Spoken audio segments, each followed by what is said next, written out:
All right. Before I introduce our next presenter, I just want to make a couple of quick announcements that I failed to make before. If you're tweeting tonight, and hopefully you are, the hashtag for this event is SFNT. Tweet early and often, please.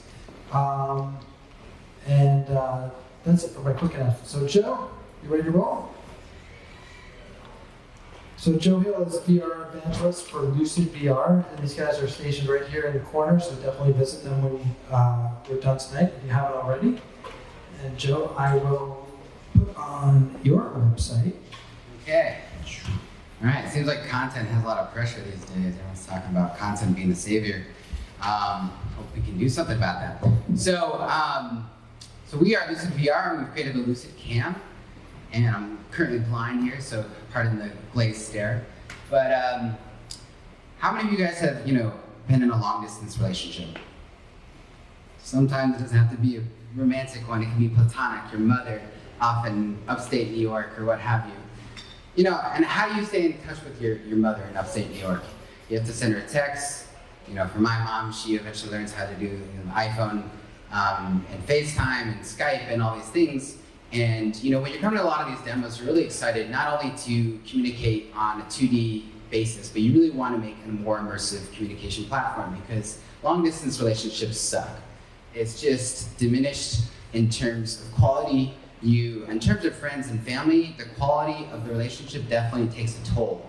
And so I'm sure a lot of people have thought about ways to re-engage a long-distance relationship. So virtual reality is great, awesome, but the pain of creating content in virtual reality is great, because it takes a lot of money in terms of creating VR content, say with GoPros or setting up rigs. It takes a lot of expertise for you to stitch things together, as well as the money for stitching software. The platforms aren't there for 3D playback in terms of live content. So if I was to capture you, I wouldn't be able to play that back on YouTube in a stereo form. But so what we decided to do at Lucid was we actually wanted to create a camera. So this is LucidCam. So it's a 180-degree 3D stereoscopic camera. And so that's the hardware side of it, where we are able to capture everything in front of us, from floor to ceiling, from my side to the right side. And so with a click of a button, I'm able to start capturing content, and the software on board the camera actually stitches, calibrates, and syncs the two cameras together in a nice, neat MP4 file ready to upload to YouTube or Facebook. Now, imagine if you're talking to your mom and you're saying, hey mom, check out my new apartment. I'm able to show you exactly as I experienced my new apartment. And you can show them in real time an experience that you are experiencing half the world away. So I wanted to take you through not only the content capture process, but you're able to upload this content to our app for stereo playback. So this is called Lucid App, very creative there. You can actually download it now. So it's called Lucid App, no spaces, iOS and Android store. You can upload your content to the app itself and have your friends, family, public or private views. And you can start capturing content and upload it here. So this is the stereo playback. Up here, I actually have the web-based version, and so this is 2D, so if you actually move around, so you can actually capture content and upload it to the web, which is very cool. Say if you want to see, create a more immersive experience, this is a still, but you can also do images or videos as well. So that's the content playback, and all you have to do is put the stereoscopic content in a headset, and you can start viewing content. So we just raised a seed round and are looking to build partnerships, and also we actually just launched a production side. And so this production company, Lucid Studios, you can see the theme, Lucid App, Lucid Studios, is to help work with large organizations and scale their VR content, but eventually make ourselves obsolete from a production standpoint. We want to show you VR and show how impactful it can be, but then be able to give you one of these guys and you go off and create your own content. We don't want to hold the keys to the gate, and we want you guys and everyone else, and me too, because I don't want to be able to stitch all this stuff all together. I want other people to do it and be able to put it to good use. So we have pre-orders open at $399. So this is the 180 base model, but you can scale to 360 with multiple cameras, and that requires 3 stitch lines. And so basically a 360 solution would be $1,200. We have an open source mount that you can leverage for that as well. So key things to go over, LucidCam, 180-degree 3D stereo. We have an app, Lucid app, and we also have a production company that if you have an interest in creating VR content, you can reach out to me. My name is Joe, and I'm Joe at LucidCam.com, and our website is LucidCam.com. So that's it. All right, Joe, thank you.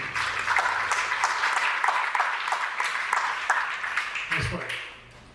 Okay, so hands up high for Joe and LucidCam. Only easy questions, please. Really easy. What's the resolution of the camera?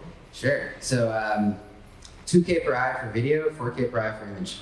60 frames per second playback. When do you go to 4K? Huh? When do you go to 4K? Oh, gotcha. So, we're shipping in Q4 of this year. We have been known to make some surprise advancements with our camera. So I'm not going to say that we're going to have that with this shipment, but definitely by the next one. Hey, can you talk a little bit about how you think that ecosystem is going to evolve in terms of playback formats? Because you have yours, and 365 has theirs, and other folks, have theirs.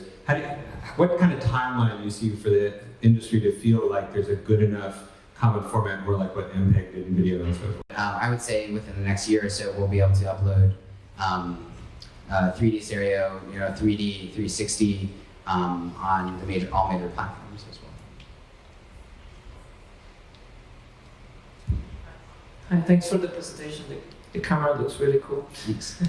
I'm wondering, you started with the communication part, like in long distance and Skype. But how do you see that actually happening? I mean, I was just trying to picture it, one with the headset, the other one Sure. with the camera. You can't really see the other person. So where do you see this evolving? Yeah, so I mean, there are tons of applications, to be honest, and this one we really see as an average user, an average Joe, no pun intended, being able to adopt this easier. So we see this as a kind of a cured model where you have somebody, most likely I have the camera, my mom probably doesn't at this point, maybe for her birthday, start capturing the content, and then we distribute cardboards, whether it be via our own or somebody else's, to other people. Say if you want to share a new experience, hey, here is our my vows in VR. I want to show you what I said and what was my experience as I was sweating bullets on that day, and now experience it with me. And you can send it like a postcard or something like that, and you can experience it that way. So that's how we would expand our brand and be able to distribute not only via the app but the consumption, because not everybody has a headset. One thing to clarify, we are headset agnostic. We do have an iOS Android app, as well as Oculus as well. Sorry, you mentioned over here. You mentioned you might be going to 4K down the track. I'm interested with the frame rate though. Is this running at, I guess, like 75 frames a second on the Oculus, but the video is running at 60, but you still track at 75? Or? Yeah, so the frame rate, 60 frames per second, but on the Oculus you can go up to 90. Oh, sorry, it is. Yeah, and so with Oculus it's a little better immersion in that regard. So when the phones upgrade, so will our content. Okay. Do you think you'll go to 90 frames in the near future? Yeah, it's a matter of time, really. It's I think next iteration will have that 90 frames per second playback.